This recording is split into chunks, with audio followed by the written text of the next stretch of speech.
Hyundai Santa Fe has been a solid choice for the past 5 years. There's no surprise who it's aimed at. We want to do with the Santa Fe is appeal to families in general. Meet the third generation. Not only is it all new, in a way, it's a family crossover that's becoming a family of crossovers. The model that I'm driving here is the Sport. It seats 5 and goes up against RAV4, Equinox, and Edge. Early in 2013, there will be a Santa Fe with 3 rows. That one goes up against Pilot, Explorer, and Highlander. Here it is, seating 6 or 7, depending on configuration, replacing Veracruz, which is now history. We can't drive this pre-production prototype. Check it out. The design is much different than the Sport, with the rear pillar and nose less edgy. It's the only one that gets a 3.3-liter V6 rated at 290 horsepower. At the press launch, I'll be shaking down the Santa Fe Sport. Naturally, the event is being held in Park City, Utah. It sports 2 different 4-cylinders, a 2.4-liter with 190 horsepower for the base model, also not available for driving. And that has the highest highway fuel economy out of any CUV models equipped with an automatic transmission. The unit in my tester is a twin-scroll turbocharged 2-liter. It makes 264 horsepower and does it smoothly. As you can see, there's a spare tire. The key is, on all 3 powertrains, they're all gasoline direct injected, which is a class exclusive. The only transmission choice is a 6-speed automatic with manual control. Choose between front and all-wheel drive. More on that in a minute. Park City is situated at around 7,000 feet, altitude that saps power from normally aspirated engines. Not turbos, though. While Santa Fe doesn't feel especially torquey off the line, it has good mid-range power for passing, so owners should be satisfied. Driving dynamics are dialed in towards the sporty side for a crossover. The ride quality is pretty comfortable, the cabin is quiet, and even with the giant panoramic roof open, wind management is quite good. In short, the family should be happy on road trips. A neat little trick that the Santa Fe has is that the steering effort is adjustable in 3 different increments. I've got it adjusted to Sport, which gives it a heftier European feel. The rising belt line and rear pillar blocks visibility some. The 2013 Santa Fe Sport has been to Jenny Craig. Yeah, we lost a significant amount of weight, actually. We lost 266 pounds from the outgoing model. A lot of that was achieved through the use of high tensile steel in the chassis. For reference, on our outgoing model, about 8% of the vehicle was high tensile steel, whereas on a brand new model, that ratio is closer to 38%.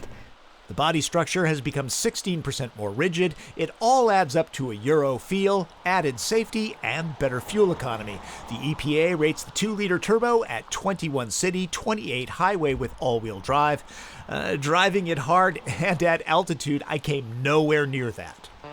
Fun hogs will be able to get all their toys on and in the Santa Fe. Because of that, they'll most likely end up on roads like this. The optional Dynamax all-wheel drive system anticipates conditions rather than simply reacting. Engineered by Magna, it has a torque vectoring system that gently applies the brakes on the inside rear tire during hard cornering for a more secure driving dynamic. It's much more subtle than electronic stability control that kicks in dramatically to prevent rollovers. Santa Fe's all-wheel drive system is completely automatic, though if you run into rough stuff, you can lock the rear differential. Ride quality, pretty good on this stuff. Suspension travel isn't overly generous. Hit larger bumps and you'll feel it. Santa Fe gets a thoroughly modern cabin with quality materials and unique graining. You're looking at a fully loaded model that retails for $33,250, including destination.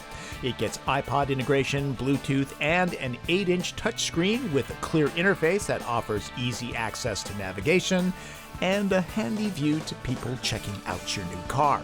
There's also Hyundai's Blue Link system. It's a telematics system similar to OnStar.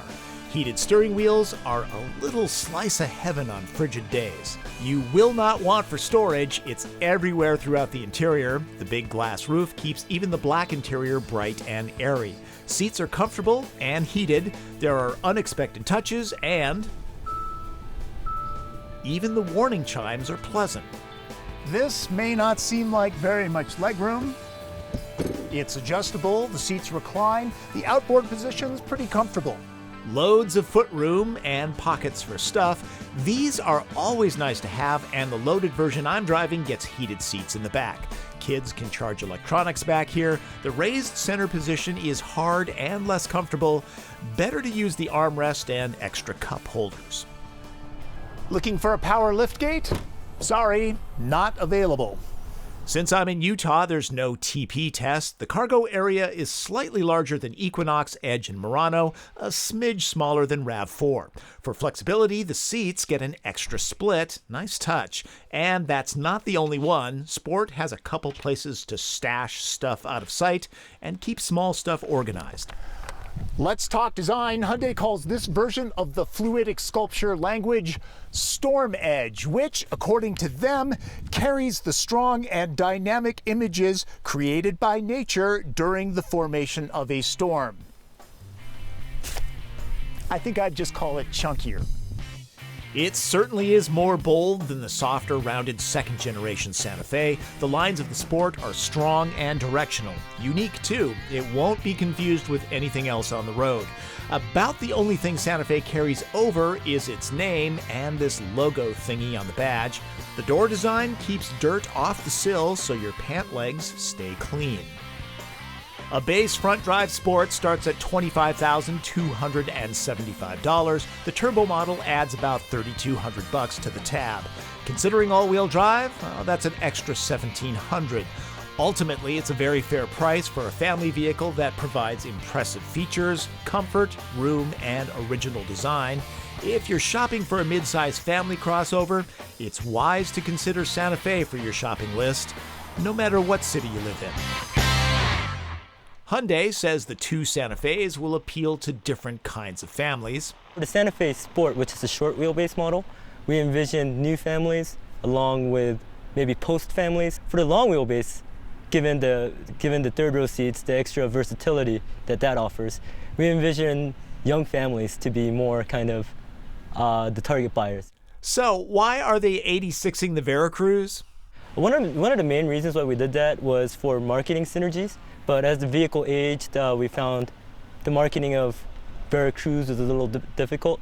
And also with Santa Fe, what we always want to do is kind of have brand within a brand. So for example, you see that with our Genesis and Genesis Sedan, and Elantra GT and Elantra Coupe, and Veloster Turbo. So what we want to do is build up the Santa Fe brand even more to encompass a wider market reach. That's my preview of the 2013 Hyundai Santa Fe Sport. Hopefully sometime soon I can get a copy of the long wheelbase version and give it a good shakedown. Until then, that's driven. I'm Tom Volk.